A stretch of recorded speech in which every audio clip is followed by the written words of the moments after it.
Cumprimento a igreja com a graça e a paz do Senhor Jesus. Amém. Abram as suas Bíblias no livro do profeta Daniel, capítulo de número 6.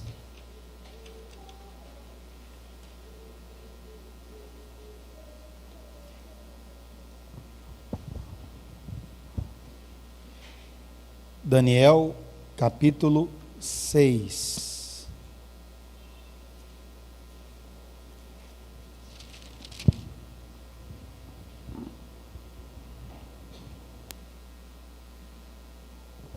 Todos encontraram?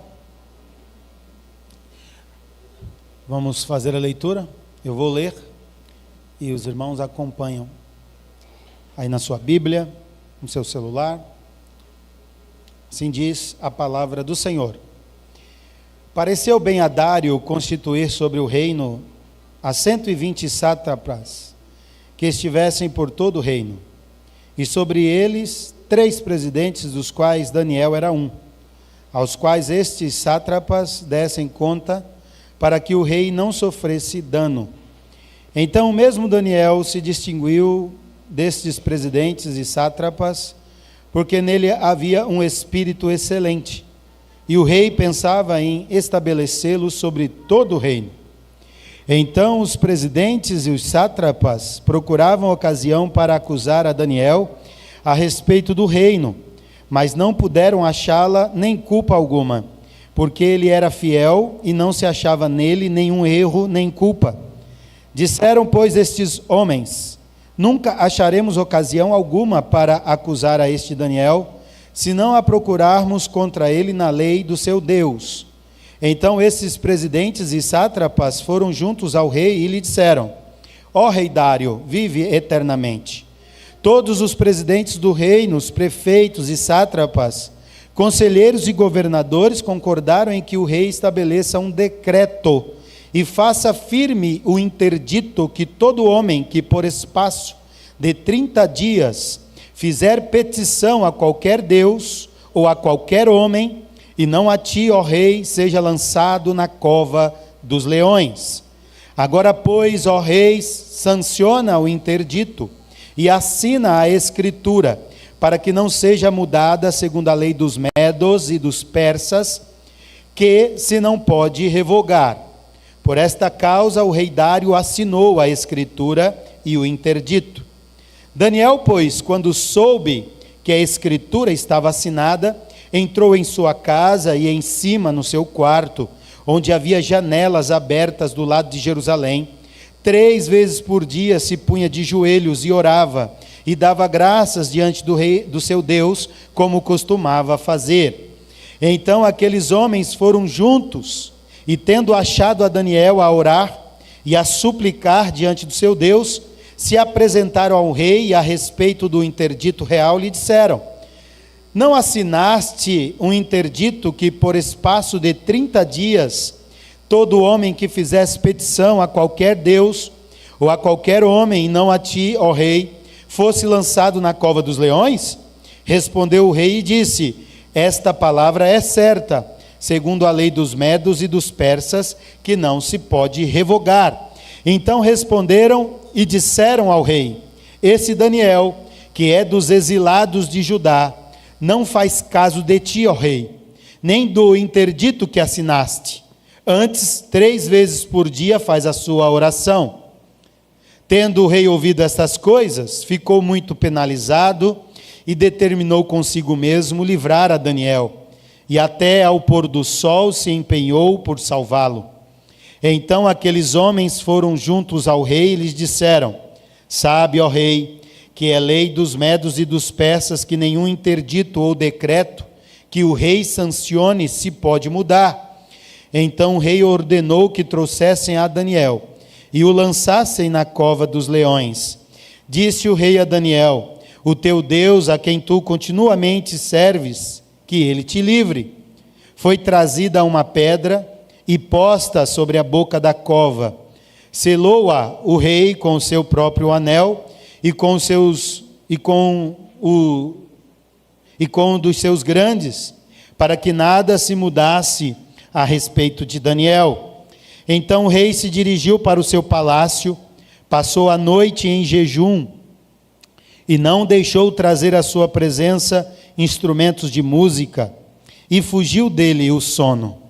Pela manhã, ao romper do dia, levantou-se o rei e foi com pressa à cova dos leões. Chegando-se ele à cova, chamou por Daniel com voz triste.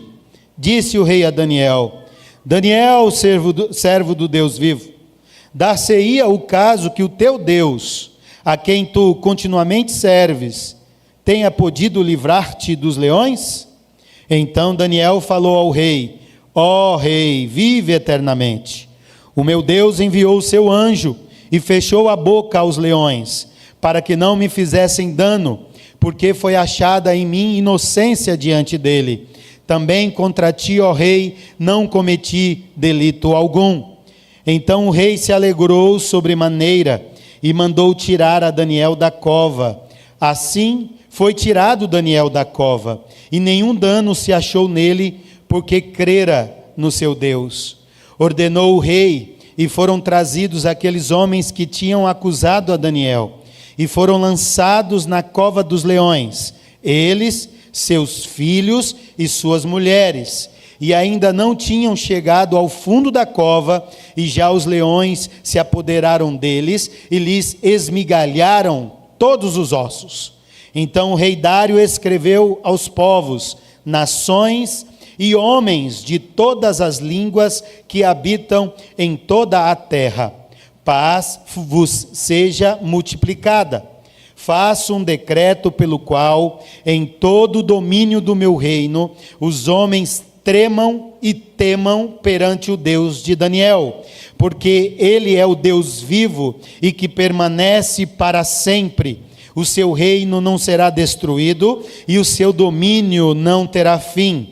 Ele livra e salva e faz sinais e maravilhas no céu e na terra. Foi ele quem livrou a Daniel do poder dos leões. Daniel, pois, prosperou no reinado de Dário e no reinado de Ciro, o persa. Eu sempre penso, irmãos, que todas as vezes que nós vamos expor a Bíblia, nós temos que ter o compromisso de ler a Bíblia. Que mesmo que o sermão não for tão bom, pelo menos ele leu a Bíblia.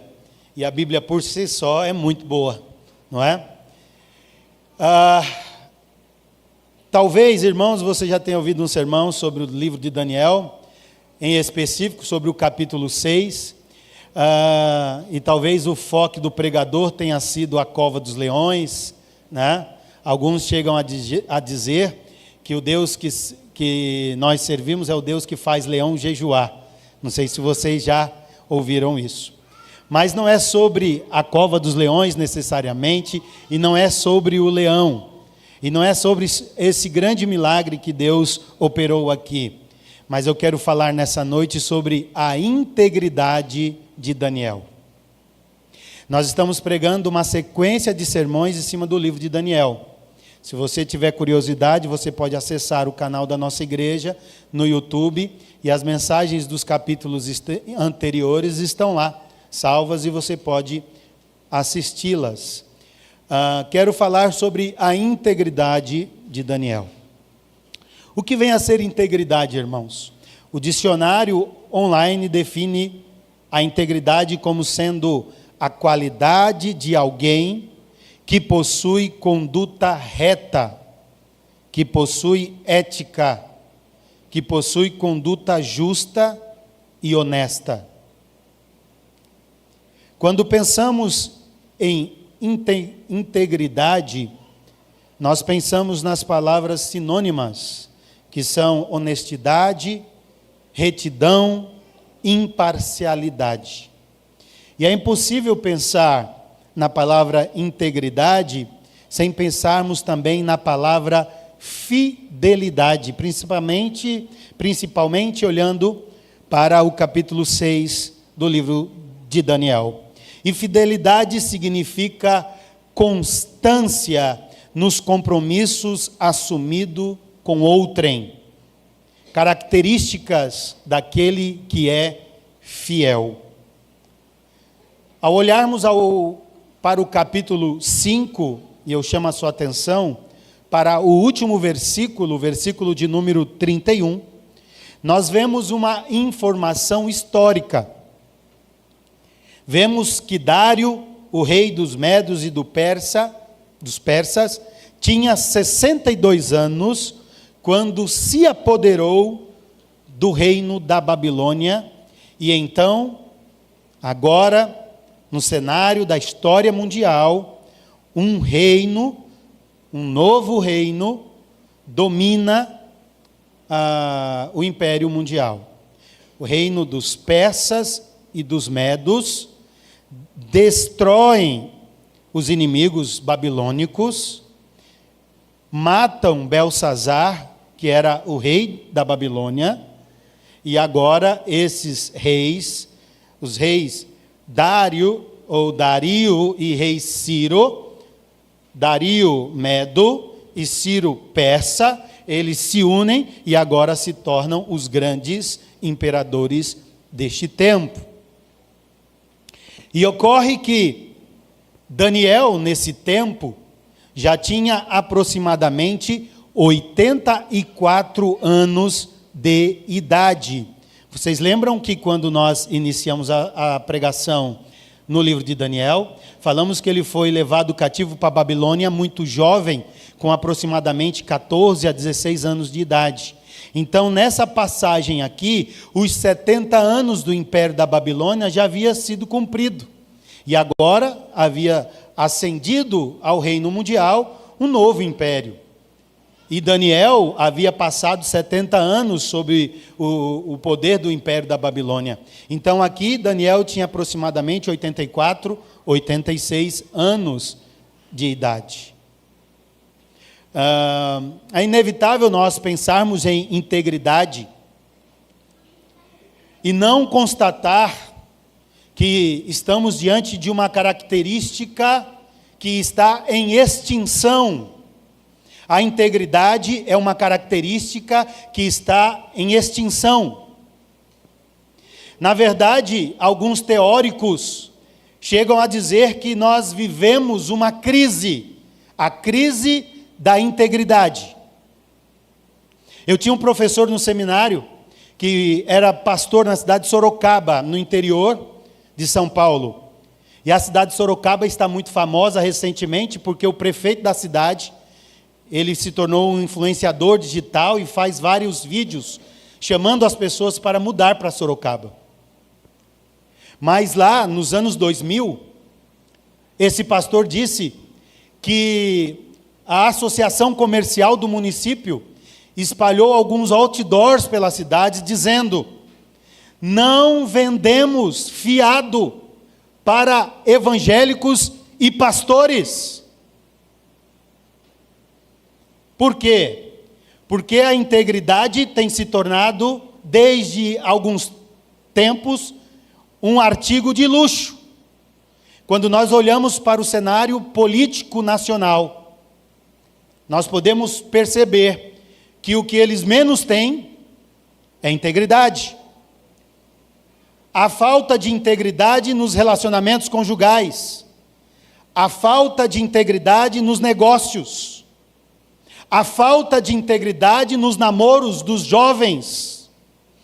Outro dia lia uma pesquisa do ano 2010, feita especificamente em 4 grandes capitais do nosso país, e restritamente a jovens cristãos.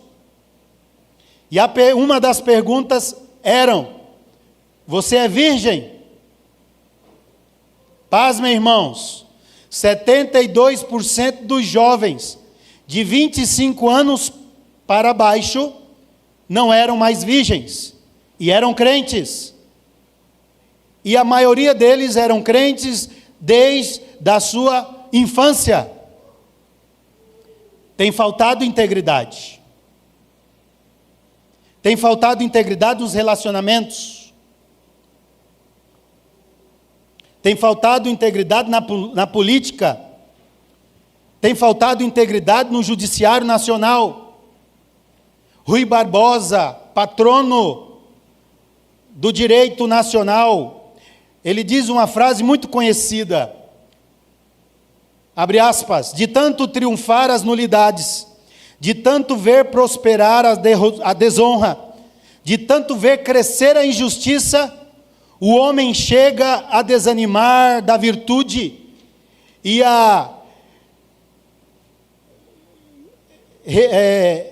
ter vergonha de ser honesto. O homem chega a desanimar da virtude, a rir-se da honra e ter vergonha de ser honesto. Então, irmãos, nesse tempo em que está faltando a integridade, num contexto, olhando para o nosso país, em que nós temos mais de 30% de pessoas que se dizem cristãs, evangélicas, em um contexto em que nós temos uma grande dificuldade de encontrar pessoas que prestam serviços de qualidade, em um tempo em que nós desconfiamos até da nossa sombra, é oportuno olharmos para Daniel e extrairmos lições da vida deste homem, que viveu há quase 3.000 anos atrás, como um homem que chegou jovem, adolescente no Império da Babilônia, e viveu toda a sua vida como um homem íntegro. E é sobre isso que eu quero falar com vocês nessa noite. Integridade a toda prova. Integridade a toda prova. O que nós aprendemos com o texto? Daniel, primeiramente, nos dá a lição de como ser íntegro em meio a uma sociedade corrupta. Observe do versículo 1 ao versículo 6, que o rei Dário estava preocupado com as finanças e com a forma que o seu governo estava estruturado.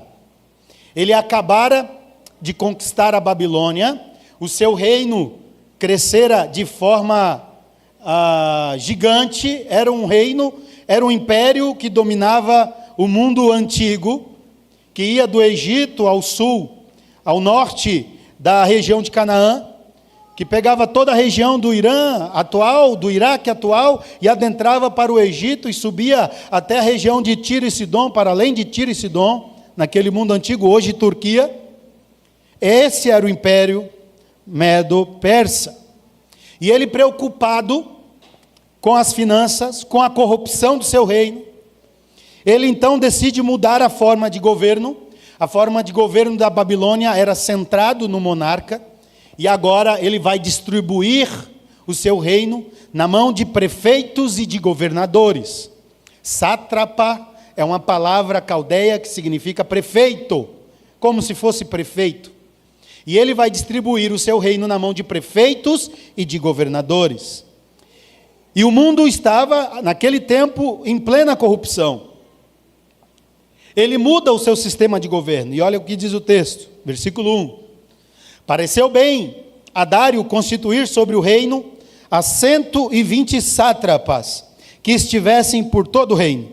E sobre eles 3 presidentes, no caso 3 governadores, dos quais Daniel era um, aos quais estes sátrapas dessem conta para que o rei não sofresse dano. A corrupção estava instalada. Nós não podemos pensar, irmãos, que esse ou aquele sistema político vai fazer milagres. Muitas pessoas, principalmente nos últimos 10 anos no nosso país, as pessoas passaram a se interessar com mais veemência para questões políticas. Mas nós, definitivamente, não devemos colocar a nossa esperança nesse ou naquele método, nesse ou naquele formato de governo ou de política. Não existe nenhum sistema 100% limpo. Não existe nenhum sistema 100% íntegro. Ainda que Dário trocasse a forma de governo, mas, com pouco tempo, os seus líderes se revelariam pessoas corruptas, que para manter o seu propósito de poder, denunciam Daniel ao rei e criam toda uma estratagema para que Daniel fosse morto. Isso é o símbolo da corrupção no Império Persa, Medo-Persa, e mesmo trocando o formato de fazer política, a corrupção e a falta de integridade está presente ali. Por que isso, irmãos? Porque a integridade não está nas coisas, nos sistemas. A integridade está nas pessoas. São as pessoas que compõem o sistema. E são as pessoas que não têm integridade que corrompem o sistema. E é isso que Daniel está mostrando. Que apesar de ao redor dele haver um sistema corrompido e corroído pelo roubo, pela corrupção, ele ainda se mantém íntegro com os seus valores e com a sua fé. Por isso que Daniel, ele chama a atenção do rei Dário. E o rei Dário, depois que constitui os 120 prefeitos, ele constitui sobre esses prefeitos 3 governadores. Dentre um desses governadores, Daniel estava ali presente. Em meio ao mar de corrupção, e por causa dos corruptos do Império Medo-Persa, surge nesse contexto essa história, que é um alívio para nós, que é como se fosse uma brisa, um vento fresco num dia escaldante. É uma brisa de integridade. É esse vento fresco de integridade. A sociedade medo-persa era corrupta, mas Daniel não. Olha o versículo de número 3. Então, o mesmo Daniel se distinguiu destes presidentes e sátrapas, porque nele havia um espírito excelente, e o rei pensava em estabelecê-lo sobre todo o reino. Havia em Daniel um espírito excelente. Daniel era alguém fora da curva. Daniel era alguém que se destacava na multidão. Desde jovem ele já se destacava. E em toda a sua vida, ele conduziu a sua vida de forma íntegra. E mesmo debaixo de um novo império, isso foi notório. Mesmo debaixo de um novo sistema de governo, ele foi visto, o seu destaque foi exaltado. E então Dário pensava em colocá-lo sobre todo o seu reino. Por quê? Porque nele havia a excelência. Ele era uma pessoa excelente. Ele era alguém diferenciado. A vida, meus irmãos, de Daniel nos mostra que é possível o crente ser íntegro em uma sociedade corrompida. O que fazia de Daniel um homem íntegro?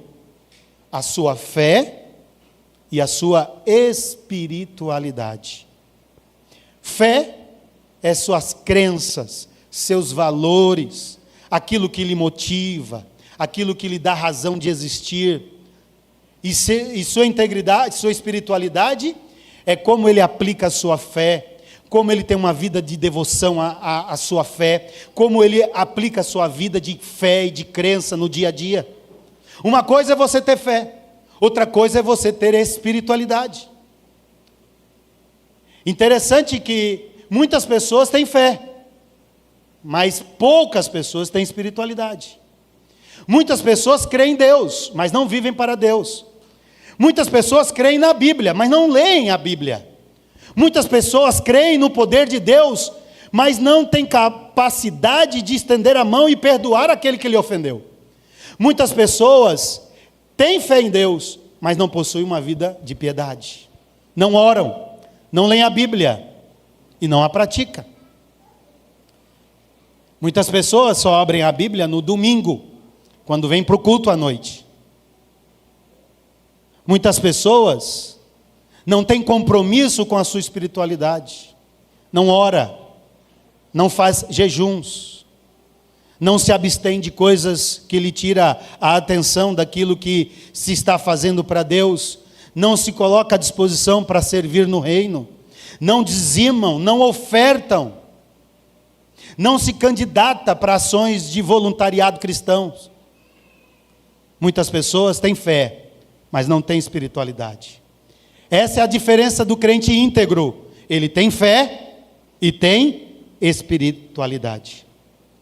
Daniel permanecia íntegro mesmo sendo vítima daquela corrupção. Dê uma olhada no versículo 4. Então os presidentes e os sátrapas procuravam ocasião para acusar a Daniel a respeito do reino, mas não puderam achá-la nem culpa alguma, porque ele era fiel e não se achava nele erro nem culpa. Irmãos, esses líderes que estavam ladeados com Daniel, conduzindo o império Medo-Persa, eles tiveram inveja de Daniel. Eles tiveram ciúmes de como Daniel era tratado por Ciro. E então eles tentam encontrar alguma falha em Daniel. Eles tentam pegar Daniel de alguma forma em que ele estivesse agindo corruptamente. Mas eles não encontram. Eles não encontram na vida diária de Daniel, na forma como ele governa, no seu relacionamento com seus liderados, no controle financeiro que estava sob suas mãos, no Império Medo-Persa. Nada havia de errado naquilo que Daniel fazia em seu trabalho como governador, como líder naquele império. E aí eles continuam, olha o versículo 5. Disseram, pois, estes homens: nunca acharemos ocasião alguma para acusar este Daniel, se não procurarmos contra ele na lei do seu Deus. Eu não consigo afetar Daniel no âmbito do seu ofício, no âmbito do seu trabalho, porque ele exerce essa sua profissão com muita excelência. Mas nós podemos pegá-lo na sua espiritualidade, podemos pegar na sua fé, podemos criar uma estratégia para derrubá-lo na sua crença, na sua fé. Já viu isso acontecer? E o texto no versículo 4 diz que eles procuravam ocasião. Eles procuraram um pretexto, um motivo para apontar o dedo a Daniel. Irmãos, nós não podemos alterar nossas convicções por causa das situações. Existe um conceito político chamado de situacionismo, que é um conceito político que defende a ideia de que se o governo que está no momento é meu governo, então eu não critico, só falo bem dele. Agora, se o governo que está governando é do outro lado, não do meu governo, então eu farei críticas. Isso são os situacionistas. E essa nomenclatura também se aplica a alguns crentes, algumas pessoas que são situacionistas. Quando a vida vai muito bem, ele vai à igreja, ele se candidata para as atividades da igreja. Mas quando as coisas começam a ficar ruins na área financeira ou na área da saúde, ele se afasta da igreja, porque eles entendem que só precisam se aproximar de Deus quando as coisas vão muito bem, mas quando as coisas estão indo ruim, não, eles não precisam se aproximar de Deus. Só que tem pessoas diferentes, tem pessoas que, quando está muito ruim, elas estão na igreja, pede oração para o pastor, pede oração para os presbíteros, vem para o culto de oração na terça-feira, participa dos pequenos grupos da igreja, vem para a escola bíblica dominical, para o culto à noite, mas quando começa a ganhar dinheiro, abandona o culto durante a semana e começa a ganhar dinheiro, abandona a escola bíblica dominical e raramente aparece no culto de domingo. Nem de oração mais precisa. São pessoas ou crentes que são situacionistas. A situação mudou, muda o humor, muda a fé, muda os valores, muda a crença. Essa é outra diferença de Daniel. Daniel, ele tinha uma constância. Ele era um cristão constante. Irmãos, tem crentes que o tempo todo você precisa ficar dando papinha em colher para ele, porque ele nunca amadurece. Nós temos que o tempo todo ficar repetindo as mesmas coisas. E cansa, viu, irmão? Cansa. Mas Deus nos tem ensinado que devemos ser longânimos, não é? Eu posso reclamar, porque Paulo reclamou e Pedro também reclamou. Vocês eram para estar comendo tutano de boi, mas vocês têm que comer leitinho ainda, porque vocês não amadurecem. Vocês não têm a conjugação da fé com a espiritualidade que promove a maturidade e a integridade cristã.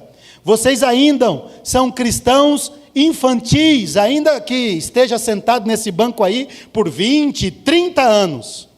Mudou a situação, você muda. Veio provas, dificuldades, lutas, você abandona Deus, ou vice-versa. Veio coisas boas, riqueza, dinheiro, você abandona Deus. Daniel não era assim. Daniel era constante. Era um crente constante. Tinha uma vida espiritual e uma vida de fé contínua. Você podia perguntar para Daniel o que estava escrito nos reis, o que estava escrito nos salmos. Você podia perguntar para ele o que a Bíblia ensina, qual o plano de Deus, o que Deus quer para o homem, qual a finalidade do homem. Ele sabia responder, porque ele tinha espiritualidade e fé. Por isso que ele era íntegro, ele não era um situacionista. Daniel não mudou, irmãos.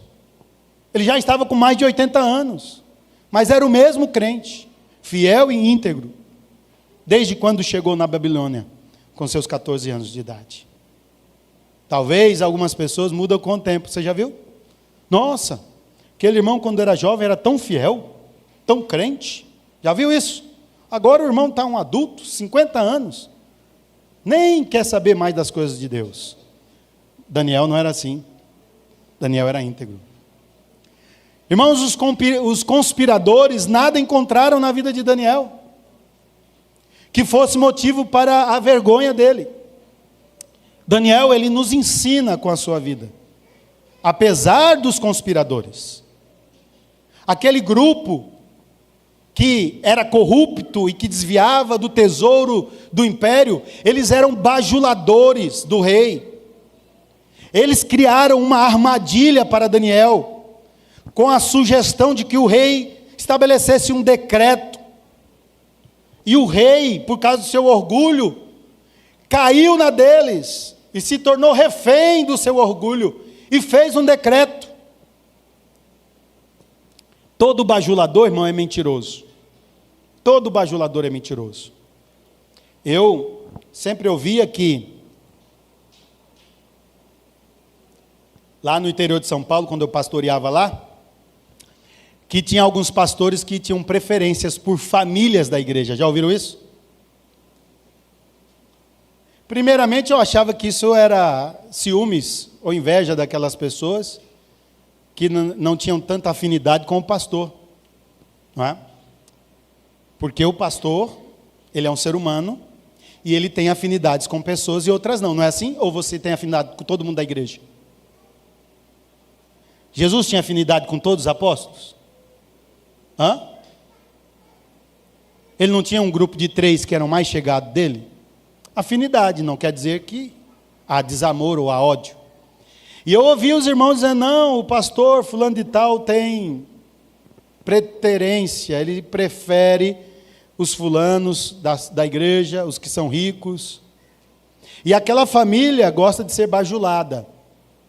E aquela outra bajula o pastor. E eu sempre dizia, irmão, não gosto de bajuladores, porque invariavelmente, geralmente os bajuladores são as mesmas pessoas que traem. É o primeiro a jogar pedra e falar mal do pastor pelas costas. E nós que estamos no ministério, aprendemos uma coisa, só existe 2 pastores bons na terra. 2 pastores bons. Sabe quais são? Aquele que foi embora. Oh, como ele era bom, foi embora. Ele era tão bom, ele era assim, ele era assado, né? E aquele que vai chegar. Porque o que está nunca é bom. Só dois são bons, o que vai chegar e o que já foi embora. O que está nunca é bom. Bajuladores, irmãos, são mentirosos, são falsos.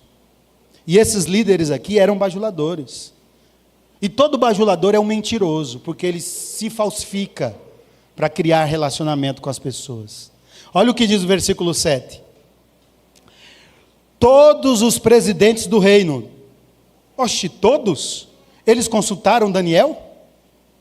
Todos os presidentes do reino, os prefeitos, os sátrapas, os conselheiros e governadores concordaram em que o rei estabeleça um decreto e faça firme o interdito que todo homem que por espaço de 30 dias fizer petições a qualquer Deus ou a qualquer homem e não a ti, ó rei, seja lançado na cova dos leões. Eles, mentirosos, mentiram para o rei. E o rei, na sua vaidade, naquele tempo, os homens imaginavam, aqueles que ascendiam aos tronos, imaginavam ou se autodeclaravam reis, né? Ou deuses, melhor dizendo. Inclusive, no primeiro século da igreja, segundo século, havia cultos prestados aos imperadores romanos, como se deuses eles fossem.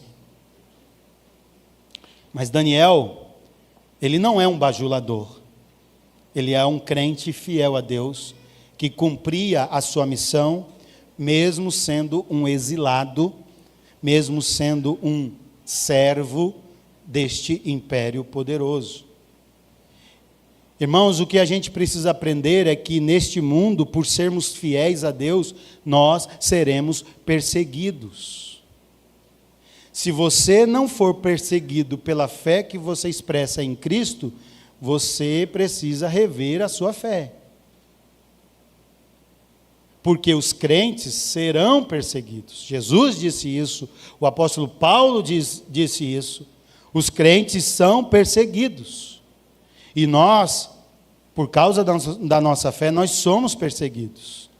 As trevas aborrecem a luz. Esses dias a Werli compartilhou uma frase de Martin Luther King. As trevas não expulsam as trevas. É a luz que incomoda as trevas. Entende isso? Os que andam na verdade perturbam os que vivem do engano e no engano. As pessoas íntegras é uma ameaça àqueles que são corruptos. O decreto foi assinado. Versículo 9. Por esta causa, o rei Dário assinou a escritura e o interdito. Por espaço de 30 dias, ninguém do reino de Dário poderia fazer petições a outro Deus ou a outros deuses, e nem a nenhum outro homem, somente ao rei. Culto ao rei. Só podiam adorar o rei Ciro, o rei Dário. Eles não podiam adorar nada e nem ninguém durante 30 dias. Todavia, Daniel não se rendeu a este decreto. Porque uma pessoa íntegra procura agradar mais a Deus do que aos homens. Ele agrada mais a Deus do que aos homens. Daniel era íntegro. Por isso, meus irmãos, que ele nos dá essa lição. De mesmo em um contexto de corrupção, ele se manteve fiel com integridade. O que aprendemos também, irmãos, é que Daniel dá uma lição de que ele preferia morrer do que negociar a sua integridade. Ele preferia a cova dos leões do que negociar a sua integridade. Eu lembro uma vez que um professor lá no seminário fez uma pergunta. Vem cá, se nós morássemos em um país de perseguição religiosa, e as pessoas enfileirassem vocês na parede, as pessoas armadas. Vocês lembram o que aconteceram no período do Estado Islâmico, né? Enfileirassem você na parede e eles apontassem um rifle para a cabeça de vocês e dissessem a vocês: neguem a Jesus ou vocês vão morrer. O que você faria?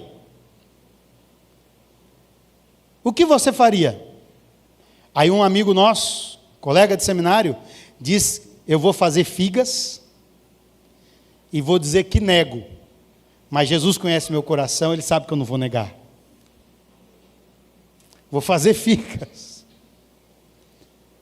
Isso não existe. Isso não existe. Reverendo Bruno compartilhou conosco que ele estava na palestra, da Juvep, que ficou a contagem. E quando o pregador terminou de pregar, 3.000 pessoas tinham sido mortas sem conhecer o Evangelho. E muitas vezes morreram sem conhecer o Evangelho durante aqueles 30 minutos aproximadamente de palestra, porque muitas vezes nós nos acovardamos, não temos a coragem de falar de Jesus e de explicar quem é Jesus para as pessoas. Que dirá se nós fôssemos encurralados com uma arma na cabeça? Hein? Para você pensar. Daniel era diferente. Daniel, ele não muda, como eu disse, ele não era situacionista. E não altera a sua agenda face à ameaça de morte. Olha o que diz o versículo 10. Daniel, pois, quando soube que a escritura estava assinada, quando Daniel soube, o que Daniel podia fazer? Deus, só são 30 dias. O que é 30 dias para um homem que viveu já 30 anos íntegro? Não é verdade? Então vou ficar caladinho 30 dias, ficar no meu canto. Não vai sobrar nada para mim. Passa-se os 30 dias, eu volto a orar. Volto a ler a Bíblia. Volto a ter comunhão com o Senhor. Só são 30 dias. Eu tenho muito crédito nesta conta. Mas Daniel não era assim. Ele realmente personificou aquele salmo. Um dia na tua presença vale mais do que 1000 anos fora dela. Ele personificou esse salmo. Ele trocaria a sua vida, mas ele jamais deixaria de orar e de falar com Deus através da oração. E foi isso que ele fez. Ele não muda, ele não altera a sua agenda. Ele não tem medo da ameaça. Daniel era o homem da maior confiança do rei Dário. O rei caíra na armadilha dos bajuladores e invejosos. Irmãos, inveja é coisa terrível. Inveja é coisa terrível. Uma vez, eu jamais imaginava que as pessoas teriam inveja disso. Mas uma vez, nós estávamos com um casal, pastor e sua esposa foram pregar na nossa igreja, e eles conviveram com a gente um final de semana, e conviveram com a gente com um grupo de irmãos da igreja. E eles disseram para mim, especificamente para o Erli, tomem cuidado com essa irmã. Por quê? Ela tem inveja de vocês. Digo, inveja da gente? Nós não temos nenhum recurso, nós não temos dinheiro, nós somos lisos, eles vão ter inveja da gente, por quê? Ele é rico, o pai tem fazenda, ele é doutor, é professor na Universidade de São Paulo, ela também é formada, tem inveja de mim, da Uerli, não temos nada. 5, 6 meses depois, a gente constatou a inveja.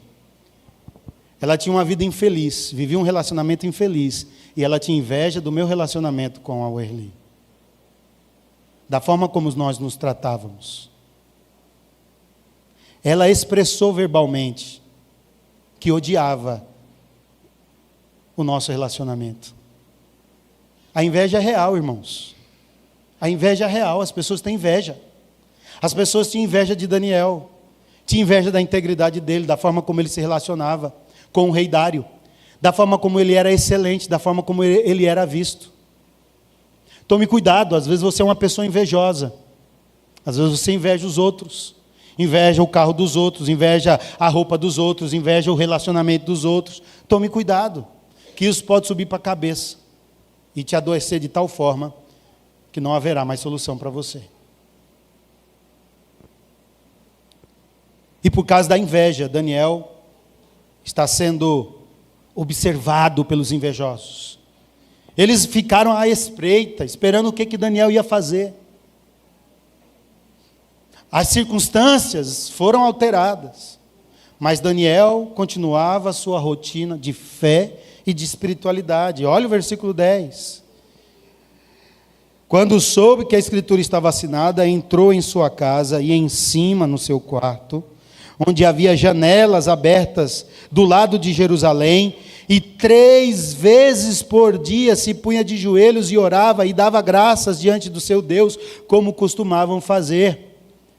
O diabo, irmãos, quer que preservemos nossas vidas em troca do nosso testemunho. Daniel se manteve íntegro.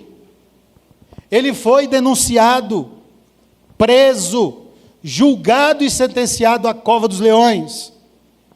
Interessante que os babilônicos eram conhecidos por aplicar a pena capital dos babilônicos, era lançar as pessoas na fornalha ardente. Os medos e os persas tinham como costume de jogar as pessoas, como pena capital, na cova de leões. Da mesma forma como os romanos adotaram a crucificação como meio de pena capital. Daniel, ele enfrenta os bajuladores. Eu não vou perder a minha integridade e a minha comunhão com Deus por causa desse decreto. Eu prefiro perder a minha vida do que perder essa minha intimidade que eu tenho com o Senhor. Eu tenho 84 anos de idade, mas eu continuo homem e fiel ao meu Deus. Isso era o que Daniel pensava. Quais eram as marcas da oração de Daniel? O que Daniel ensina com sua oração? Vamos ver? Primeiro, olha o que diz o texto. Entrou em sua casa e em cima no seu quarto, onde havia janelas abertas do lado de Jerusalém, 3 vezes por dia. 3 vezes por dia. Daniel, ele tinha o hábito, a oração de Daniel nos ensina que devemos ser constantes. Daniel tinha uma oração constante. Ele tinha um hábito de orar. As circunstâncias mudaram, mas Daniel não. Ele orava 3 vezes ao dia, ou seja, era uma oração regular. Olha o que diz o Salmo 55, 17. Salmo 55, 17. Ele não diminuiu o ritmo da sua oração. À tarde, pela manhã e ao meio-dia, farei as minhas queixas e lamentarei, e ele ouvirá a minha voz. Daniel tinha uma oração constante, tinha uma oração regular. Ele era um homem espiritual. Em terceiro lugar, ele tinha uma oração confiante. Ele orava com as janelas abertas para Jerusalém. Quando Salomão ora,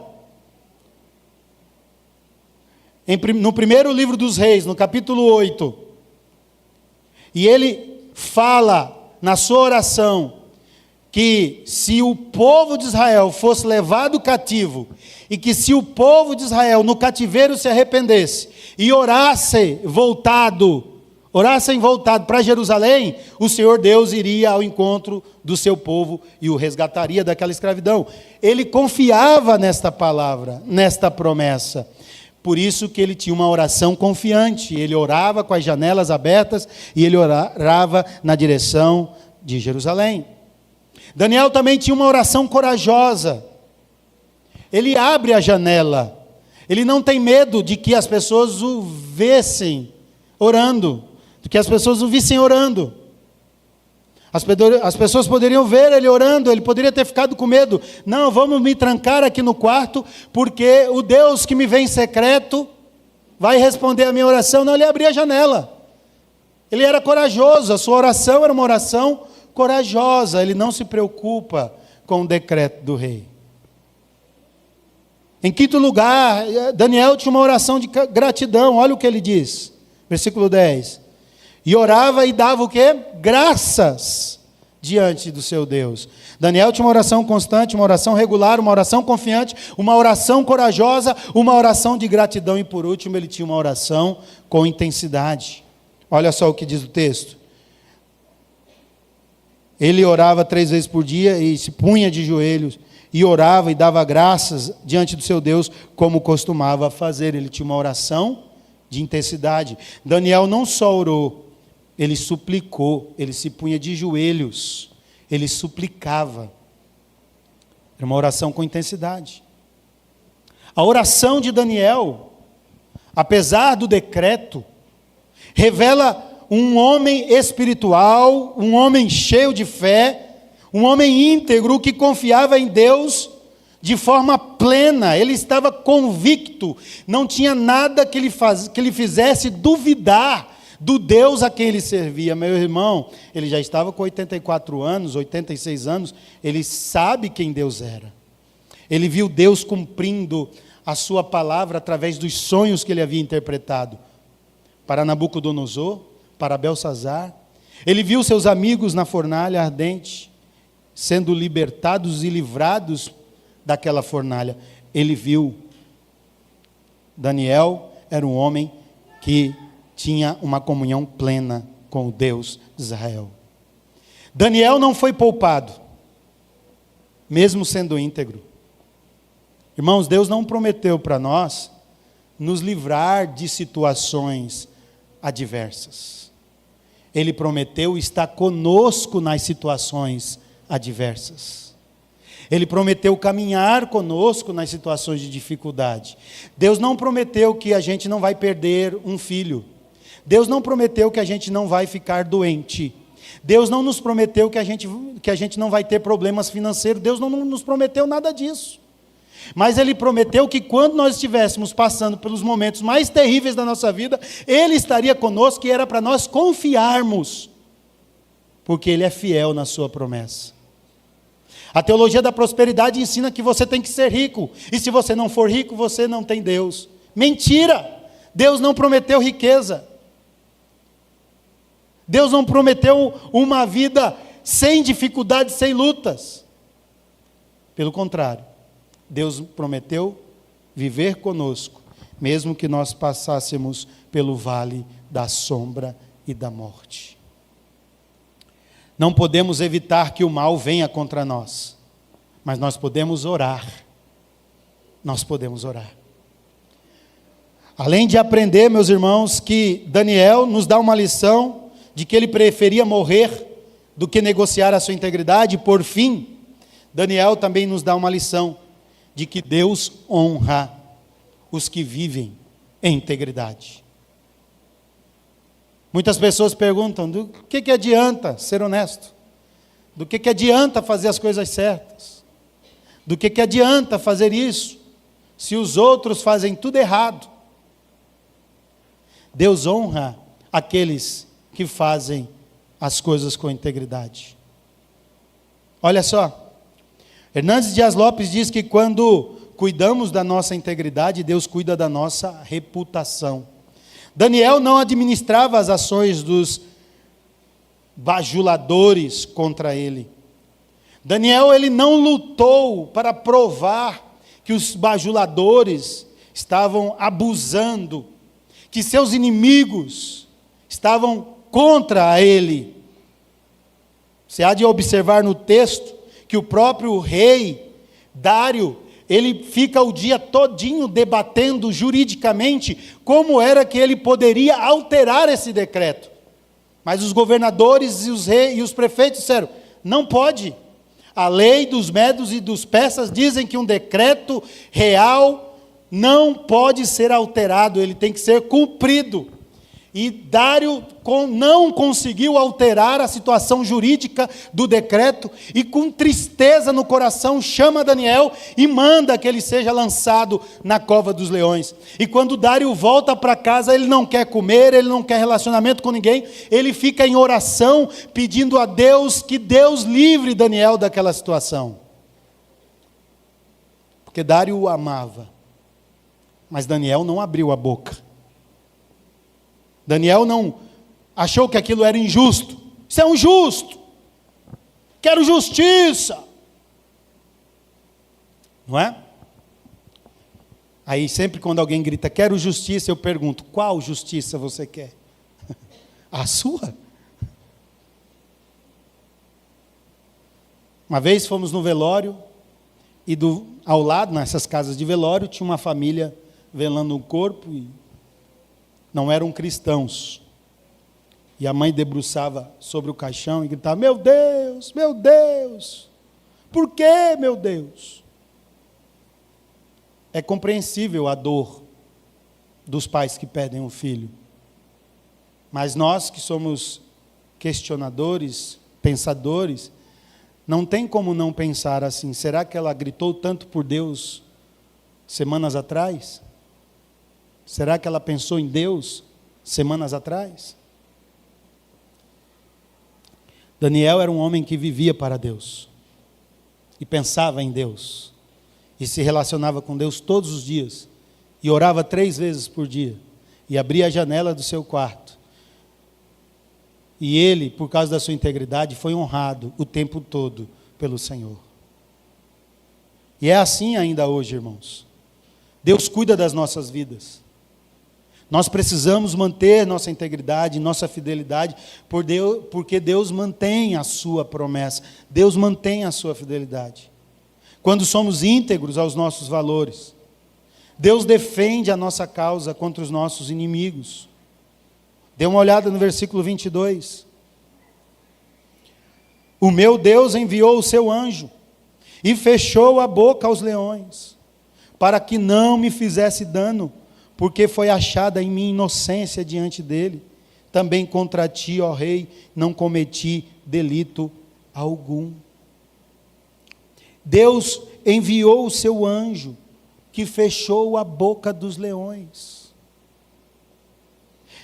O mesmo anjo que andou com os amigos de Daniel na fornalha, estava agora fechando a boca dos leões. E agora, ele está livre da cova dos leões. E os seus amigos, que arquitetaram, que planejaram, que fizeram o rei Dário, por meio da mentira, criar esse decreto que havia lançado Daniel na cova, agora eles vão beber do cálice que eles mesmos prepararam.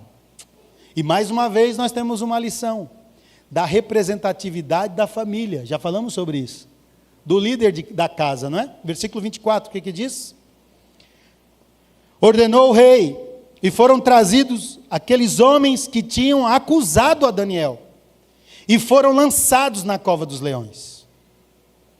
Foram lançados eles sozinhos? Não. Foram lançados na cova dos leões eles, seus filhos e suas mulheres. E antes que eles chegassem ao fundo daquela cova, os leões já foram abocanhando e esmagando os ossos deles com suas mandíbulas ferozes. Vocês viram um caso de um homem no Pantanal que foi mordido por uma onça recentemente? Ele era um caseiro, uma onça já com a idade avançada, e comeu partes desse homem. Eles foram, acharam os restos mortais. E eu, pensando no capítulo 6 de Daniel, lembrei qual era a probabilidade de um homem ser jogado numa cova e sair dali ileso. Deus tem poder para isso. Deus tem poder para isso. E aqueles homens não foram jogados sozinhos. Por isso que é a nossa responsabilidade. Às vezes você não vive uma vida íntegra.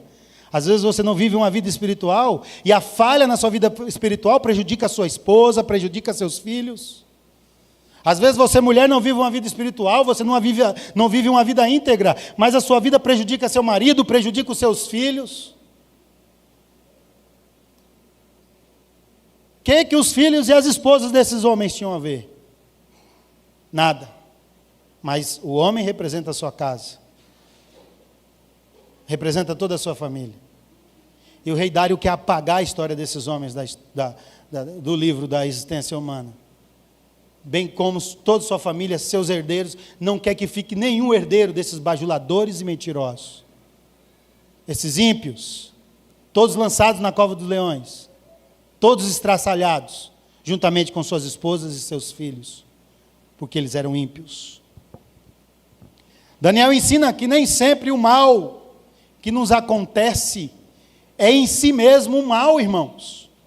Às vezes pensamos que certas situações que nos acontecem e nos trazem sofrimento, por ocasião de nossa fé e nossa integridade, são para nos destruir ou nos humilhar. Entretanto, Deus usa para a glória do seu nome. Muitas situações que nos acontecem é para que o nome de Deus seja glorificado. Muitas coisas que nos acontecem é para gerar em nós maturidade, crescimento. Tem gente que não aprende na primeira, tem que passar pela segunda. Tem gente que não aprende na segunda, tem que passar pela terceira. Tem gente que a terceira não deu certo, e ele está ali, apanhando, ele não cai em si, que o que está errado é a forma como ele está conduzindo a vida dele e o relacionamento dele com Deus. Ele não cai em si. E está apanhando, e está apanhando, e está apanhando. E ele não desperta para perceber que isso que está acontecendo é para que ele saiba, para que ele aprenda, para que ele cresça e amadureça, e se desenvolva. Aquela situação pela qual Daniel passou, aquela situação ruim que motivou um decreto de um rei ímpio, para que todos do seu reino se tornassem e que adorassem somente a ele, agora inverte, e o nome de Deus é glorificado, e o nome de Deus é exaltado.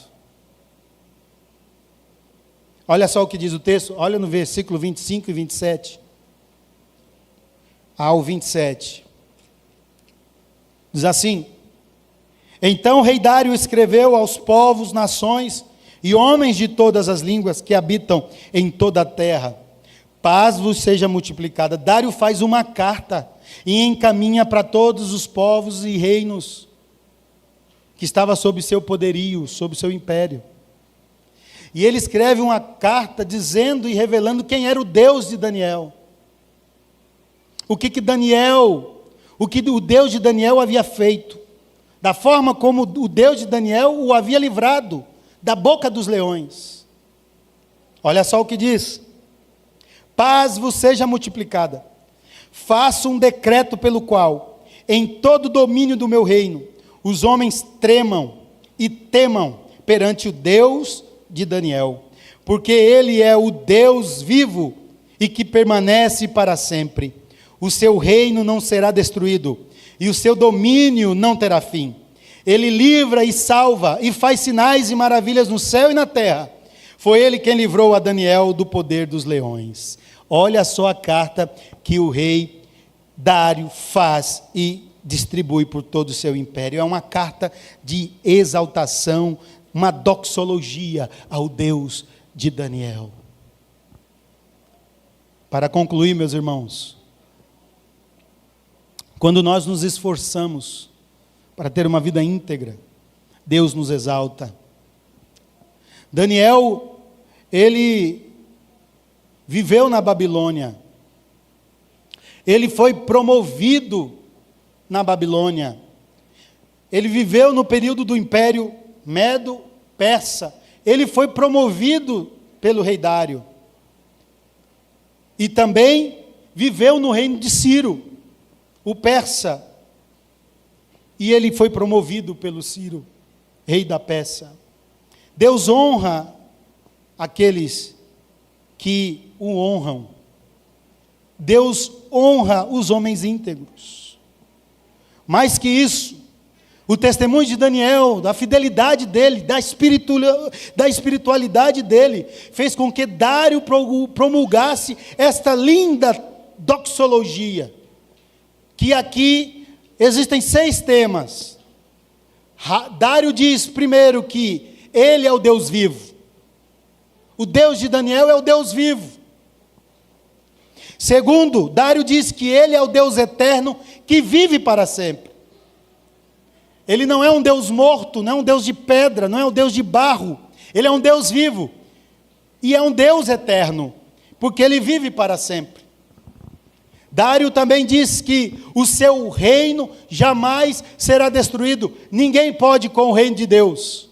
É por isso que Jesus, centenas de anos depois, disse que as portas do inferno não prevalecerão contra a igreja do Senhor, que é o reino de Deus. Dário já havia dito que o seu reino jamais será destruído. Ele ensina também que o domínio de Deus jamais terá fim. Dário também, na sua doxologia, diz que ele é o Deus que livra, salva e faz maravilhas. E por fim, ele diz: quem é esse Deus? É o Deus de Daniel. É o Deus de Daniel. Por isso, irmãos, integridade a toda prova. Aconteça o que acontecer. Como dizem, pode dar sangue na canela. Eu não abandono a minha fé. E nem a minha vida espiritual diante do Senhor. Não importa a provação. Não importa as covas de leões que existirem. Não podemos abandonar a nossa integridade. Daniel nos ensina como ser íntegro a toda prova. Curve sua face, vamos orar. Senhor nosso Deus e Pai, te louvamos, Senhor, pela vida deste homem, deste profeta, servo do Senhor, que se manteve íntegro e revelou os atributos do Senhor, o Deus que exalta aqueles que vivem em integridade. Nos ajude, ó Pai, a vivermos para o Senhor dessa forma. Nos ajude a olharmos para o profeta Daniel e vivermos como ele viveu, na sua integridade, na sua fidelidade, na sua espiritualidade. Ajude o teu povo, ajude a tua igreja, em nome de Jesus. Amém e amém.